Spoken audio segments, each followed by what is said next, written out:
Bonjour, rebonjour. Alors là, je vais répondre à un abonné qui m'écrit et qui me dit voilà, j'ai fait 4 portes pour un meuble de cuisine. J'ai fait 4 portes et quand j'ai fini de monter mes 4 portes, je les ai collées et il n'y en a aucune qui se ressemble. Voilà. Alors elles sont pas quand je les mets côte à côte, quoi, quand je les mets l'une derrière l'autre, ben, il y en a une plus courte, une plus large. Les angles des fois tombent pas à 90 et je suis dégoûté. Alors, faut pas être dégoûté, parce que quand on fait 4 portes, eh ben, il y a très très peu de chances que vos 4 portes soient identiques. Vous m'auriez dit vos 4 portes sont identiques, je vous aurais pas traité de menteur, mais pas loin. Parce que c'est extrêmement difficile de faire 4 pièces, surtout avec du matériel de bricolo identique.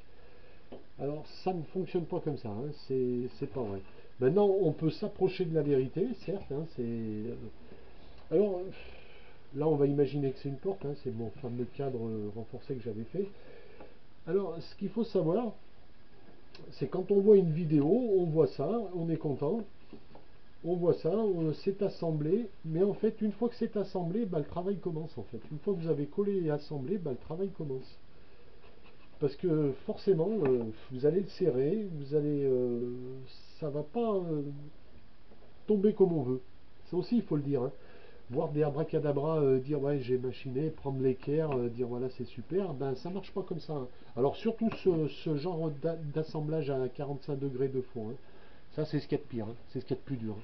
Parce que ce qu'il y a de plus dur, c'est pas dans la poche, hein. On y laisse des fois des petites gouttes de sueur, même si on, même si on a l'habitude de les faire, de temps en temps, ça fait des petites impressions, hein. Donc, ce qu'il faut faire, alors si on est maniaque et qu'on veut vraiment avoir des portes, bon, bah, pour le cas des portes de cuisine, c'est vrai qu'il vaut mieux qu'elles soient identiques, hein. Enfin, quand je dis identiques, c'est entre parenthèses, hein. À 1 millimètre, 4 portes, si elles ont un défaut d'1 millimètre, ça ne peut pas se voir, hein. Ça, c'est impossible. Eh ben, ce qu'on fait, on fait comme certains encadreurs, on monte en surcote.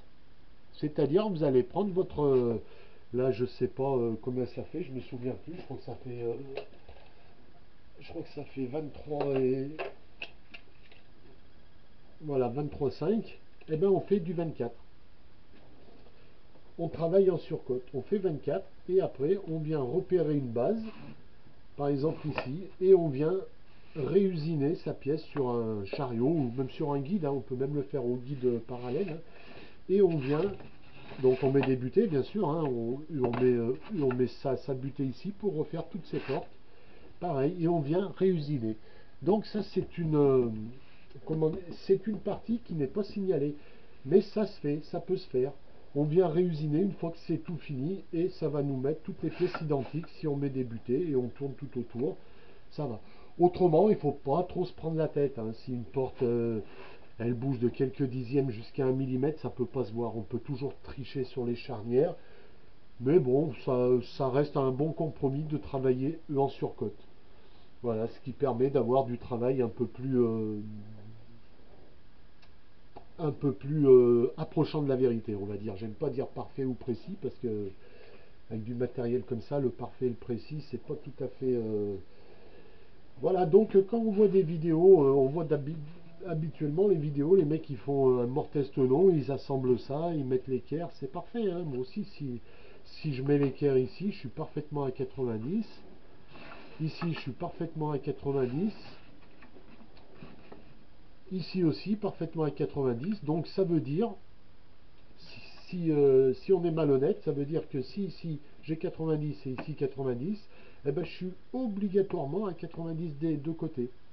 Ça tombe sous le sens. Eh ben, si je mets mon équerre ici, ben, j'en suis loin et même très loin. Voilà, là j'ai un problème. Voilà, donc il suffit de déterminer le problème. Voilà, donc on peut aller plus loin dans le tour de magie, hein. Là j'ai 90, là j'ai 90, là j'ai mon défaut, eh ben, je mets l'équerre ici, j'ai 90. Donc j'ai pas 90 ici, mais j'ai 90 ici, ce qui est tout à fait étonnant. Et là j'ai 90, donc j'ai un défaut ici, ben, il faut mener l'enquête, hein. Donc moi j'y ai senti au doigt, ma pièce de bois elle fait une petite bosse. Voilà, simplement une petite bosse, eh ben, ça va vous fausser votre pièce. Et là je suis plus à 90. Donc il va falloir que je travaille. Donc ça veut dire que cette distance de là à là est plus courte que de là à là. Ça tombe sous le sens. Donc il va falloir que je vienne en usinage un tout petit peu ici pour avoir 90, si je veux avoir 90, parce que là si je fais un, je sais pas si je dois remplir ou quelque chose, ça se verra même pas, ça se voit même pas. Si on ne le dit pas, ça se voit pas. Il n'y a que moi qui le vois parce que j'ai cherché à comprendre, mais autrement ça ne se voit pas. Donc il ne faut pas trop se prendre la tête.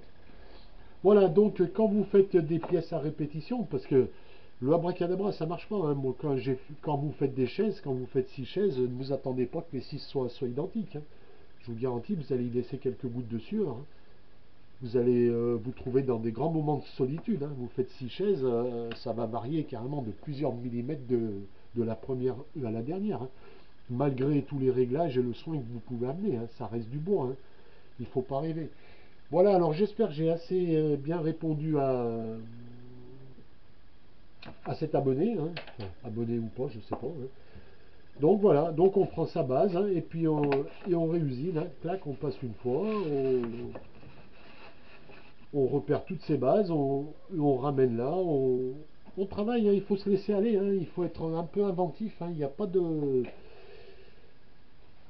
compétences particulières, voilà. Le travail du bois, il faut être patient. Il n'y a pas de gens meilleurs que d'autres, hein, sauf ceux qui ont 30 ans de métier, mais enfin bon, ils ne sont pas sur des chaînes comme ça. Mais pour le bricolo, ben, c'est la patience et puis l'observation. Voilà. Donc, quand vous en êtes là, quand vous avez collé, en fait, vous commencez le boulot. Là, habituellement, on colle, on montre aux gens, ouais, voilà, j'ai fait un cadre, c'est super. Bah là, vous n'avez rien fait du tout, parce que c'est la partie la plus simple, hein. Vous avez coupé, assemblé, c'est c'est une sorte de Lego, hein. Passer de la colle et mettre des pièces avec des serre-joints, il y a rien de bien sorcier, hein. C'est que le vrai boulot, il commence une fois que c'est collé, parce qu'une fois que c'est collé, ça ne sera pas du tout comme vous l'avez espéré. Voilà, et ben écoutez,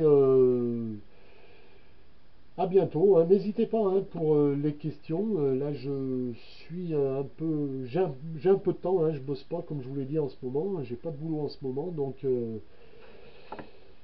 j'ai du temps en ce moment pour être à l'atelier. J'ai du temps et pas de projet. Avant, j'avais des projets et pas de temps. Ben, maintenant, c'est le contraire.